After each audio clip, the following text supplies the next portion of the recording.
안녕하세요. 미스티어입니다. 잔잔한 바다 위, 말라카 해협 한가운데 외관은 멀쩡한데 선원 한 명 보이지 않는 화물선이 조용히 떠 있습니다. 곧이어 그곳에서 들려온 구조신호 한 줄. 모든 선원이 죽었다. 나도 곧 죽는다. 구조선이 다가가 그 배에 올랐을 때 그들이 본 건 칼에 찔리는 적도 총상도 아닙니다. 하늘을 향해 눈을 부릅뜬 채 극도의 공포 속에 얼어붙은 선원들의 시체뿐이었죠. 이 배의 이름은 지금까지도 유령선이라 불리는 오우랑 메다노입니다. 1947년 초여름, 말라카 해협의 바다는 그 어느 때보다 안정적이었습니다. 바람도 잔잔했고 파도도 낮았고 그곳을 지나던 선박들은 평소와 다름없는 항해를 이어가고 있었죠. 그런데 그 고요함을 깨는 이상한 구조 신호 한 줄이 들려옵니다. 처음에는 반복되는 SOS.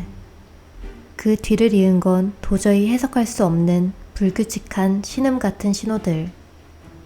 잠시 후 일부 메시지가 해독되었을 때 항해사들은 손을 멈추고 서로의 얼굴을 바라봅니다. 모든 선원이 죽었다. 나도 곧 죽는다. 문장 자체보다 더 불길했던 건 신호의 마지막에 남은 정적이었죠. 신호는 그 이후 다시 돌아오지 않았습니다.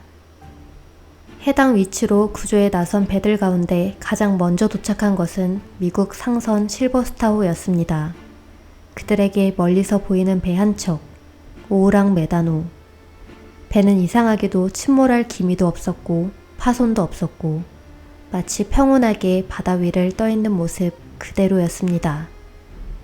하지만 가까이 다가갈수록 설명할 수 없는 불길함이 짙어졌죠. 바람에 흔들릴 외줄 하나 움직이지 않을 만큼 죽은 듯 정적만 감돌았습니다.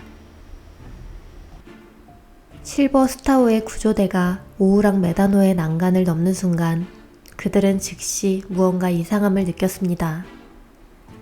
사람이 있는 배에서 당연히 들려야 할 소리, 발자국, 말소리, 기계의 진동, 그 어떤 것도 들리지 않았습니다. 바람소리와 파도소리 위로 정막만 흐르고 있었죠. 손정등을 켜고 갑판을 비추며 한 걸음 내디딘 구조대원은 그 자리에 멈춰섭니다. 갑판에는 쓰러져 있었다가 아니라 멈춰서 있었다는 표현에 가까운 시신들이 있었는데요. 팔을 허공으로 뻗은 채 굳은 자세, 눈은 크게 떠진 채 무언가를 본 듯 하늘을 응시하고 있었습니다. 고통이 아닌 그보다 훨씬 더 깊은 어떤 존재를 본 사람 특유의 표정이었죠. 입은 크게 벌어져 있었고 치아가 드러난 채 그대로 굳어 있었습니다. 구조대가 조심스레 안쪽으로 들어가자 더 많은 시신들이 복도와 선실 바닥에 불규칙하게, 그러나 모두 비슷한 표정으로 죽어 있었습니다. 자세는 달랐지만 표정은 하나도 예외 없이 같았습니다. 눈을 크게 뜨고 어디선가 다가오는 것을 피하려는 듯 팔을 앞으로 내뻗은 채. 더 기이한 것은 모두가 하늘을, 천장을 같은 방향으로 응시하고 있었다는 점입니다. 마치 그들이 죽기 전에 같은 무언가를 보고 있었던 것처럼 말이죠. 구석에 있던 작은 개 한 마리 역시 이상하게도 인간들과 똑같은 자세로 죽어 있었습니다. 이를 드러낸 채 허공을 향해 으르렁거리듯 몸을 웅크린 모습으로 말이죠. 동물은 보통 인간보다 더 빠르게 위험을 감지합니다. 그 개가 마지막에 무엇을 보았던 걸까요? 구조대는 선장실에 도착하자 이 배에서는 무언가가 일어난 것을 확신했습니다. 선장은 책상에 앉은 채 지도와 항해 기록을 앞에 둔 모습 그대로 죽어 있었습니다. 손에는 무전기가 쥐어져 있었고 마지막으로 구조 신호를 보내려고 했던 것처럼 눈은 크게 뜬 채 한쪽을 향해 굳어 있었죠. 책상 위에 펼쳐진 항해 기록에서 마지막 줄은 서둘러 적은 듯 휘갈겨져 있었습니다. 여기 있다. 그러나 그 말이 무엇을 의미하는지는 알 수 없었죠. 실버 스타호의 선원들은 오우랑 메다노를 돌아다니며 기괴하게 굳어있는 시체들을 확인한 뒤 마지막으로 남아있던 임무, 배를 예인하여 항구로 가져가는 일을 준비하고 있었습니다. 배 외부는 멀쩡해 보였고 선체에도 큰 손상이 보이지 않았기 때문에 예인은 어렵지 않아 보였죠. 선원들은 서둘러 밧줄을 걸고 두 배를 연결했습니다. 그런데 그 순간 갑판 아래 어둠 속 깊은 곳에서 연기가 스멀스멀 올라오기 시작했습니다. 처음에는 미세한 수증기처럼 보였지만 곧 냄새가 달라졌습니다. 화약이나 기름과는 다른 찌릿하고 금속적인 냄새. 선원들은 당황하며 점검하기 위해 내려가려 했지만 곧바로 아래쪽 화물칸에서 퍽 하는 둔탁한 진동이 느껴졌습니다. 누군가가 황급히 외쳤죠. 불길이다. 불이 붙고 있어. 실버스타워의 선장과 선원들은 상황을 파악하자마자 즉시 움직였습니다. 화물이 뭔지 알 수 없고 선원들이 사망한 이유도 모르며 지금은 원인 모를 열과 연기까지 치솟고 있었죠. 이건 단순한 화재가 아니라는 직감이 들었습니다. 선장은 고민할 것도 없이 철수 명령을 내립니다. 선원들은 죽을 힘을 다해 오우랑 메다노에서 내려오고 예인용 로프를 끊었습니다. 밧줄이 끊어지며 두 배가 분리된 바로 그때 귀청이 찢어지는 폭발음과 함께 오우랑 메다노 전체가 밝은 화엽에 휩싸였습니다. 갑판은 위로 들려 올라갔고 선체는 마치 안에서부터 터져나오는 듯 부서지기 시작했습니다. 화염은 몇 초 만에 수면 위를 뒤덮었고 오우랑 메다노는 거대한 쇳덩이가 아니라 종이 조각처럼 쉽게 무너지기 시작했습니다. 그리고 불덩이처럼 바다 아래로 가라앉아 버립니다. 흔적도 기록도 증거도 남기지 않은 채. 그 순간 모두가 떠올린 단 하나의 생각. 저 배 안에 대체 무엇이 있었던 거지? 단 한 번의 폭발로 배 전체가 붕괴되고 가장 중요한 화물칸에서부터 연기가 올라왔다는 점. 그리고 그 시점은 마치 사람이 접근해 오자 스스로 폭발했다는 인상을 주기에 충분했습니다. 결국 오우랑 메다노는 말 그대로 바닷속으로 증발해버렸죠. 이 사건을 증언할 수 있는 것은 실버스타호 선원들의 기억뿐. 배는 가라앉았고 선원들의 시신은 바다 위 어디에도 남지 않았으며 화물칸의 정체는 영영 밝혀지지 못했습니다. 바로 그 점 때문에 사람들은 오우랑 메다노를 이렇게 부르게 되죠. 아무런 기록조차 남기지 않고 사라진 유령선. 그러던 어느 날 한 남자가 언론에 조심스럽게 입을 열었습니다. 그의 이름은 실비오 스케를. 그리고 그는 이렇게 말했죠. 나는 오우랑 메다노의 유일한 생존자 제리 레빗을 만난 적이 있다. 이 발언은 모두를 놀라게 합니다. 왜냐하면 오우랑 메다노에서 살아 돌아온 사람은 단 한 명도 없다고 알려져 있었기 때문이죠. 하지만 실비오는 계속해서 제리 레빗이 남긴 말을 전합니다. 제리에 따르면 오우랑 메다노는 상하이에서 출발해 코스타리카로 향하던 중이었습니다. 그런데 이상한 점이 있었죠. 배는 목적지로 향하기 전에 중국의 여러 항구를 들렀고 그때 정체불명의 화물 15,000상자 이상을 적재했다는 겁니다. 제리는 그 화물을 직접 보았다고 합니다. 그리고 화물 목록에는 이런 이름들이 적혀 있었다고 하죠. 니트로글리세린, 황산, 시아나칼륨, 듣기만 해도 위험한 물질들입니다. 제리는 이걸 보고 이렇게 확신했다고 합니다. 이건 분명 가스를 만들기 위한 재료들이야. 그리고 바로 이 물질들이 배 안 어딘가에서 누출되면서 선원들에게 신경가스 같은 작용을 했을 것이라고 주장했죠. 실제로 이 가설은 많은 연구자들에게서 가장 현실적인 설명이라는 평가를 받습니다. 이유는 단순합니다. 외상 없이 사망했다는 점, 죽기 직전의 기괴한 표정, 몸이 굳은 듯 경직된 자세, 배 전체에 동시에 사망자가 발생한 점. 이 모든 것이 신경가스 중독 증상과 비슷하게 보였기 때문이죠.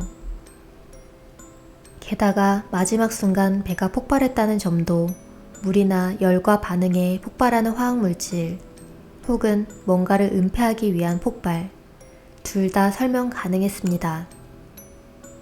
듣다 보면 사건 전체가 하나의 금지된 화학물 운반 프로젝트처럼 느껴지기까지 합니다. 하지만 문제는 제리 레빗이라는 사람에 대한 신원 정보가 거의 존재하지 않는다는 점입니다. 사진도 없고 기록도 없고 그가 누구였는지조차 명확하지 않습니다. 그리고 더 이상한 건 그가 어떻게 혼자 살아남았는가? 이 중요한 질문에 대한 설명이 어디에도 존재하지 않습니다. 사건은 여기서 끝난 것처럼 보였지만 이 배가 왜, 어떻게 이런 집단 공포사를 겪었는지에 대한 의문은 그 뒤로 수십 년 동안 이어졌습니다. 가장 많이 언급되는 가설은 역시 화학가스 누출 가설. 이 배가 전쟁 중 사용됐던 금지 화학물질을 실어 나르고 있었다는 이야기로 단순한 음모론처럼 들리지만 당시 1940년대 말은 전쟁이 막 끝난 직후라 비공식 무기 거래가 실제로 곳곳에서 벌어지던 시기였죠. 특히 중국에서 동남아 해역은 이런 그림자 화물선이 자주 등장했습니다. 만약 선박의 화물칸에서 신경가스가 미세하게 새어나왔다면 외상 없이 사망, 죽기 직전 극도의 공포감, 근육 경직으로 인한 기이한 자세 같은 이 모든 설명이 과학적으로 설명됩니다. 실버스타워 승무원이 갑판 아래에서 연기가 올라왔다고 말한 부분, 신경가스나 니트로글리세린류 물질은 작은 충격이나 온도 변화로도 폭발할 수 있습니다. 그리고 실제로 오우랑 메다노는 갑자기 폭발해버렸죠. 다음으로 몇몇 연구자들은 이렇게 말했습니다. 선박의 보일러나 기관실에서 일산화탄소가 누출된 것은 아닐까? 일산화탄소는 외상 없이 조용히 사람을 죽음에 이르게 할 수 있는 물질입니다. 하지만 설명이 되지 않는 점도 많았습니다. CO 중독 시 나타나는 붉은빛 시신이 보이지 않았다는 점, 밀폐된 공간이 아닌 야외 갑판에 있던 시신들까지 중독사로 설명되기 어렵다는 점, 무엇보다 죽기 직전에 공포에 질린 표정이 일산화탄소 중독의 일반적인 모습과 맞지 않았습니다. 그래서 이 설명은 사건 전체를 덮기에는 크게 부족했습니다. 그리고 설명되지 않는 또 다른 부분, 모든 시신이 하늘을 바라보며 마치 어떤 존재를 바라본 채 굳어 있었다는 점, 같은 배의 개까지 마지막 순간 으르렁거리며 죽어 있다는 기록, 이걸 두고 일부 사람들은 조용히 말합니다. 그들은 무언가를 본 것이다. 사람의 언어로 설명하기 힘든 어떤 존재를. 말라카 해협 바다 아래엔 고대의 신이 잠들어 있다는 전설도 있고 초자연적 해양 괴담이 이 지역에 유난히 많습니다. 그래서 어떤 이들은 이 사건을 그쪽 세계의 이야기로 받아들이려 하죠. 모든 가설들은 일부만 설명해주고 가장 중요한 조각들은 늘 손가락 사이로 빠져나가 버립니다.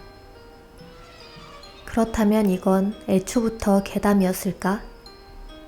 많은 이들이 지적하는 건 한 가지입니다. 오우랑 메다노라는 선박은 공식 기록에서 발견되지 않는다. 정식 선반 등록부에서도 이름을 찾을 수 없고 사건을 다룬 기사들도 시기와 내용이 조금씩 다릅니다. 여기에 더해 생존자 증언도 제3자에 의해 전해진 이야기이며 명확한 원본 기록이 존재하지 않습니다. 그래서 이런 의심이 생기죠. 혹시 이 모든 것이 오랜 세월 동안 만들어진 도시 전설은 아닐까? 하지만 이 부분에서도 쉽게 결론을 내리기는 어렵습니다. 1940에서 50년대는 기록 시스템이 지금처럼 정교하지 않았기 때문이었죠. 특히 식민지 선박, 민간 화물선, 전쟁 직후 임시 운항선들은 서류가 누락되거나 회사가 해체되면서 기록이 통째로 사라진 경우도 많았습니다. 당시 전문가들은 이렇게 말합니다. 기록이 없다는 것이 존재하지 않았다는 뜻은 아니었다. 오히려 그 시대의 해양 기록은 지금 기준으로 보면 구멍이 너무 많았던 시기였죠. 그래서 오우랑 메다노가 정말 존재하지 않았다고 단정하기도 어려운 겁니다. 오우랑 메다노가 폭발에 가라앉은 뒤로 그 배와 함께 사라진 건 시신들만이 아니었습니다. 그 안에는 우리가 끝내 밝히지 못한 수십 개의 질문이 묻혀버렸습니다. 왜 모든 선원들은 동시에 공포에 질린 표정으로 죽어 있었을까? 그들이 마지막으로 본 것은 정말 무엇이었을까? 사람들은 말합니다. 바다는 모든 걸 삼키지만 아주 가끔 질문 하나만은 남겨둔다고. 그 질문은 지금도 말라카 해협의 검은 수면 아래 천천히 가라앉은 채 식지 않고 남아있습니다. 지금까지 미스티어였습니다.